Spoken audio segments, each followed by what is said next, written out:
हरिओम तत्सत। आज जो हमारी चर्चा की विषय है यह है कि हम धन कैसे कमाएं और कौन नहीं चाहता है धन कमाना, कौन नहीं चाहता है धन इकट्ठा करना और कौन नहीं चाहता है धनवान होना, कौन नहीं चाहता है सुखी रहना, कौन नहीं चाहता है दूसरे को खूब दान करना। लेकिन यह सब कुछ कई बार संभव हो नहीं पाता है। आखिर हम धन क्यों नहीं इकट्ठा कर पाते हैं, धन की में जो है वृद्धि क्यों नहीं कर पाते हैं, या धन क्यों नहीं कमा पाते हैं, धन कमाने के कौन कौन से अवयव हैं। आज इस पर एक विस्तार चर्चा हम लोग करेंगे। फिर एक अलग वीडियो में हम आपको बताएंगे कि धन कैसे खर्च करें, क्योंकि बहुत सारे लोग धन कमा तो लेते हैं, खर्च करने का ढंग उनके पास नहीं है। तो आइए हम देखें कि धन कमाएं कैसे। तो धर्मशास्त्रों में, धर्मशास्त्र, क्योंकि देखिए धन कमाना अति आवश्यक है। मैं ये नहीं कहता हूं कि पैसा ही सब कुछ है, धन ही सब कुछ है, लेकिन बहुत कुछ जरूर है। सामाजिक पारिवारिक जीवन जीने के लिए, सुरक्षित जीवन जीने के लिए धन आवश्यक है। लेकिन किस तरह से आखिर कमाएं, किस तरह से कमाएं कि वह धन आपके पास और आपका रहे। ठीक है, तो आइए धर्मशास्त्रों में 4 पुरुषार्थ की चर्चा की गई है। ठीक है, धर्म, अर्थ, काम एवं मोक्ष। काम चाहिए अर्थ के लिए, काम चाहिए अर्थ के लिए, क्योंकि आर्थिक गतिविधि तो कर्म से ही मिलना है, धन जो है कर्म से ही आना है। अर्थ चाहिए धर्म के लिए, क्योंकि आज के समय में धर्म करेंगे आप तो उसके लिए पूजा पाठ यज्ञ जो भी साधन करेंगे उसके लिए अर्थ चाहिए, पैसा रुपया चाहिए। और धर्म चाहिए किसके लिए? मोक्ष के लिए, परम गति के लिए। तो अर्थ और धर्म एक दूसरे के पूरक हैं, और धर्म के लिए भी धन चाहिए एवं धर्म पालन से ही धन की वृद्धि होती है। धन की वृद्धि, अब एक यहाँ पर आंसर मिल गया आपको कि धन की वृद्धि किससे होती है? धर्म से धन की वृद्धि होती है। वैसे देखा जाए तो धन अधर्म से अधिक मिलता है लेकिन टिकता नहीं है, लेकिन उसका परिणाम बहुत ही भयानक होता है। जो धन बिना काम किए आ जाता है, बिना मेहनत का मिल जाता है, वह धन हमें, क्योंकि वह धन 3 अवगुण साथ में लेकर के आता है। बिना मेहनत का जो भी आता है, क्या क्या? आलस, विलास और लोभ, अहंकार, ये सारी चीजें साथ में लेकर आता है। जो धन अन्यायपूर्वक आते हैं, उस धन से खरीदे गए अन्न को खाने से बच्चों के संस्कार बिगड़ जाते हैं, नष्ट हो जाते हैं। इस तरह कुछ बाहरी संपन्नता दिखाई पड़ने पर भी वह नैतिक रूप से गिरा देते हैं। यह बात सच है कि कुछ दिन उस अनीति पूर्वक कमाए गए धन से बाहरी चमक दमक दिखती है, पर वह अधिक दिन नहीं टिकता है। ठीक इसके विपरीत मेहनत से प्राप्त सूखी रोटी में भी अमृत छिपा रहता है। उससे आरोग्य, शांति, पौष्टिकता एवं संतुष्टि मिलती है। जैसे वर्षा होने से लताएं बढ़ने लगती है, ठीक उसी प्रकार मेहनत द्वारा उपार्जित धन से जीवन में अच्छे संस्कार और भगवत प्रेम बढ़ने लगता है।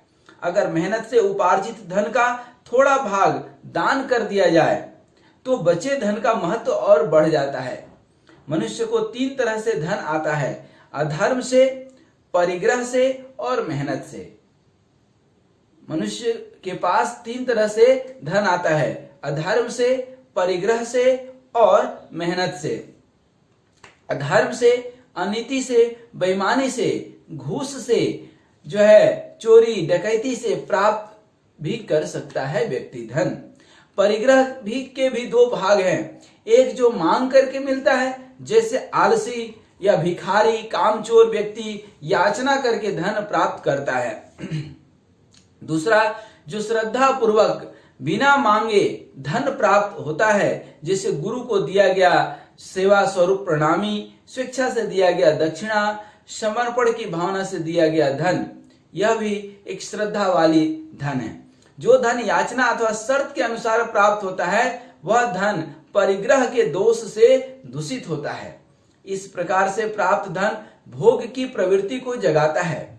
अतः याचना से प्राप्त धन यद्यपि चोरी के धन जैसा अपवित्र नहीं है, तथापि बहुत श्रेष्ठ भी नहीं है, क्योंकि जो उद्यमी नहीं है वही याचना करता है, लेकिन जो श्रद्धा पूर्वक स्वेच्छा से गुरु पंडित आदि को प्राप्त होता है, उसका यदि कुछ भाग दान कर दिया जाए तो वह पवित्र धन है। ब्राह्मण प्रणम्य हैं, वे दक्षिणा एवं दान के अधिकारी हैं, क्योंकि वे निस्वार्थ समाज के कल्याण में लगे रहते हैं। मेहनत से प्राप्त धन को पवित्र माना गया है, परंतु यदि यह धन सिर्फ अपने परिवार के पोषण में ही व्यय हो, खर्च हो, तो उसकी पवित्रता में थोड़ी कमी आ जाती है, फिर भी वह धन सुखद है। यदि मेहनत से धर्म के अनुसार उपार्जित धन का कुछ भी भाग दान कर दिया जाए अथवा दूसरों के सुख के लिए व्यय कर दिया जाए, तो दान के बाद बचे धन का महत्व इतना बढ़ जाता है कि जो उस धन से खरीदे अन्न को खाएगा, उसका सारा कुसंस्कार खत्म हो जाएगा। उस अन्न में अमृत रहता है। कौन से धन में? मेहनत के धन में। महाभारत में कथा आती है, एक बार मां पार्वती ने भगवान सदाशिव से पूछा, भगवान, कुछ लोग बैठे बैठे ही धन, ऐश्वर्य और विविध प्रकार के भोगों को प्राप्त कर उसका उपयोग करते हैं। कुछ लोग परिश्रम करके धन प्राप्त करते हैं तथा कुछ लोग ऐसे हैं जिन्हें जी तोड़ परिश्रम करने के बाद भी धन और भोग प्राप्त नहीं होता। इसका कारण क्या है?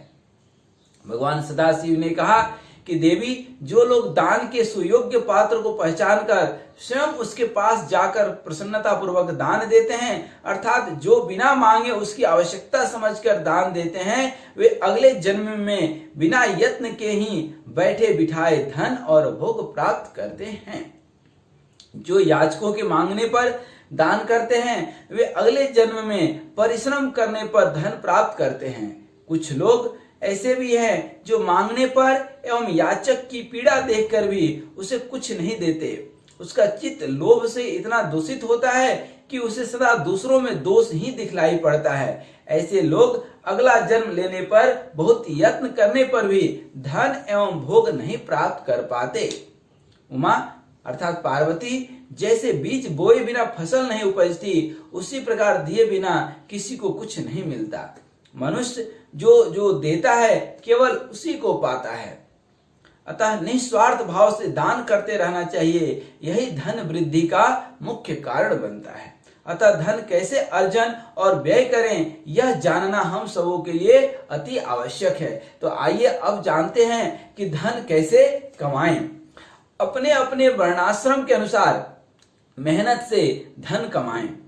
यूं तो शास्त्रों में ब्राह्मण, क्षत्रिय, वैश्य और शूद्र 4 तरह के वर्ण कहे गए हैं, लेकिन यह वर्ण उस समय भी सत्य थे और आज भी सत्य है। आज भी दुनिया का हर इंसान इस 4 में ही कहीं न कहीं विचार करके देखे तो अपने आप को पाएगा। बाद बाकी तो लोग बकने के लिए कुछ भी बोलते हैं, लेकिन किसी को शूद्र कहिए तो उसको बुरा लगता है, जबकि शूद्र शब्द बुरा नहीं है, शब्द का अर्थ गलत तरीके से समझ लिया गया है। जन्म से वर्ण तय नहीं होता है, कर्म से वर्ण तय होता है। और शूद्र मतलब होता है सेवा करना। तो सेवा करने वाला अर्थात नौकरी करने वाला। अब ये नौकरी करने वाले दुनिया में एक बड़ी तादाद में हैं, तो यदि शुद्ध हिंदी में देखा जाए तो एक तरह से शूद्र हैं, सेवा करने वाले हैं। अब इनको वो गलत समझ लें तो उनकी मर्जी। तो आइए, ब्राह्मण कौन है? सबसे पहले ब्राह्मण अर्थात जो अध्ययन, अध्यापन, टीचिंग, लर्निंग, ट्रेनिंग, इन सब चीजों के जो है काम करता है, पूजा पाठ, स्पिरिचुअल लर्निंग ये सब करते हैं, तो उससे जो धन कमाए वो ब्राह्मण है। ब्राह्मण के लिए दान लेना धर्म का धन है, लेकिन इसके लिए भी वे याचना से बचे, मांगे नहीं। बिना मांगे यदि मिल जाए खुशी खुशी पूर्वक तो बहुत अच्छी बात है। क्षत्रिय खेती करना, शासन करना, परिश्रम करना और जो है सामाजिक सुरक्षा, रक्षा अर्थात जितने भी सेना के जवान हैं कहीं ना कहीं, ठीक है, वो सब क्या है? क्षत्रिय हैं। पुरुषार्थ से उपार्जित धन का जो है छोटा भाग दान कर देने से उस धन की पवित्रता और बढ़ जाती है। तो ये क्षत्रिय धर्म है। वैश्य अर्थात खेती करना, गो पालन करना, व्यापार करना, ब्याज आदि के द्वारा धन कमाना, बैंकिंग सब में जो लोग लगे हुए हैं, ठीक ना, जो खेती करते हैं वो सब क्या है, वैश्य हैं। और तीनों वर्णों की सेवा करके, नौकरी करके, क्योंकि नौकरी करने वाला क्या करता है, कहीं ना कहीं अपनी सेवा देता है, फिर सेवानिवृत्त होता है, ठीक ना, तो सेवा देता है, इसका मतलब वह क्या है, शूद्र है। आज के परिवेश में सभी वर्ण के लोग खेती, व्यापार, नौकरी आदि करते हैं, इसमें कोई बुराई नहीं है, वो कर्म के अनुसार उस वर्ण के हैं। किसी भी उद्यम से प्राप्त धन सभी वर्णों के लिए पवित्र है, अर्थात मेहनत का धन ही पवित्र है। प्राण संकट के स्थिति में विधवा, अपाहिज एवं अत्यंत निर्धन व्यक्ति को दान से प्राप्त धन पवित्र है, क्योंकि उनको उद्यम करने का सामर्थ्य नहीं है। सामर्थ्य रहते जो दान लेता है वह परिग्रह है, अर्थात वह धन अपवित्र है। रास्ते में पड़ा हुआ धन उठा करके रख लेना अधर्म का धन है, क्योंकि वह हमारे उद्यम से प्राप्त नहीं है। कहने का मतलब बिना मेहनत का 1 रुपया भी कहीं से आता है तो वह गलत है। बेटी को पिता भाई से प्राप्त धन, उत्तराधिकारी को प्राप्त धन, पूर्वजों के अपने हिस्से भर का धन पवित्र है, क्योंकि इस धन पर उसका नैतिक अधिकार है। लेकिन हिस्से से अधिक लेना अधर्म का धन है, वह अधर्म है। ब्राह्मणों के लिए भी दान में मांगा हुआ धन अधर्म का है, लेकिन अगर किसी ने स्वेच्छा से श्रद्धा पूर्वक दे दिया तो वह धर्म का धन है। उद्यम से कमाया हुआ धन भी यदि कुछ दान नहीं किया जाए तथा अपने कुटुंब को कष्ट देकर सिर्फ जमा किया जाए तो वह धन दूषित होने लगता है। इसलिए कृपण का धन अपवित्र माना जाता है। गांव में तो कहावत है कि कंजूस को सुबह देख लिया जाए तो दिन भर खाना नहीं मिलता है। स्वभाव से जो दानी है उसका धन हमेशा पवित्र है, बशर्ते उसका धन धर्मानुकूल उपार्जित हो। अनीति से प्राप्त धन के दान से दान का फल नहीं मिलता, न ही दान का कोई महत्व रह जाता है। अनीति से प्राप्त धन के दान से दान का फल नहीं मिलता, बल्कि जो दान लेता है उसका भी कई बार अहित होते देखा जाता है।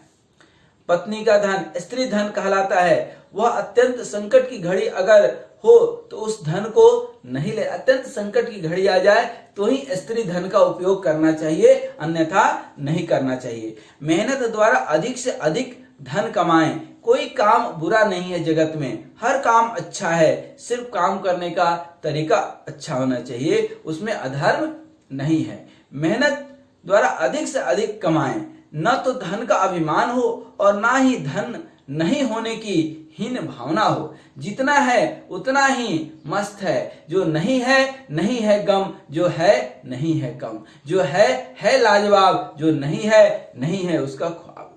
मेहनत से जो प्राप्त होता है सोचे बहुत हैं, जिसे धन नहीं होने के कारण आज हीन भावना है, उसे अगर कल धन होगा तो अभिमान हो जाएगा।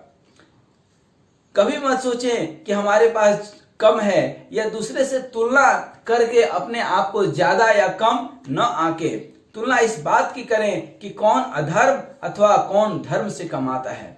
उदाहरण के लिए एक ऑटो रिक्शा चालक खून पसीने की कमाई से अगर 100 रुपया दिन भर में कमाता है तो उसका धन उस व्यक्ति से श्रेष्ठ है जो अधर्म के सहारे लाखों रुपया कमा लेता है, क्योंकि धर्म की दृष्टि से एक ऑटो रिक्शा चालक ही बड़ा हुआ। वह अधर्म के रास्ते पे चलकर कितना भी कमाया वह गलत है, अपवित्र धन है। उस धन से उसके मन में शांति सुकून नहीं मिलेगा। तो आज हम लोगों ने देखा कि धन कमाने के तो अनेकों तरीके हैं, लेकिन जो है धर्म के पथ पर चल करके हम अपने मेहनत से ही धन कमाएं, धन अर्जन करें। धन की वृद्धि धर्म से होती है और बिना मेहनत का 1 रुपया भी कहीं से आता है तो उसको त्याग दें। धन्यवाद, नमस्कार, ओम तत्सत।